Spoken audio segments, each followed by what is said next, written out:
Hello guys, welcome back to our channel. If you want to send favorite memories, family photos or special moments from one aura frame to another, the process is usually much easier than many people expect.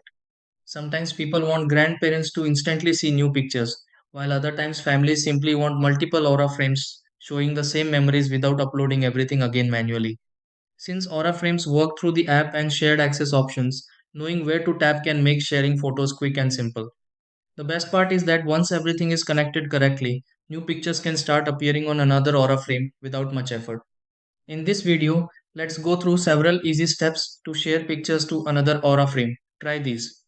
Step 1. Open the app connected to the aura frame where your photos are stored. Step 2. Select pictures inside the aura frame app that you want to share. Step 3. Choose the second aura frame from the sharing or frame selection area. Step 4. Confirm sharing settings for the Aura frame before sending pictures.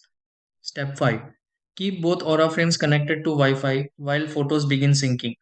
Step 6. Check the second Aura frame and confirm the shared pictures appear normally.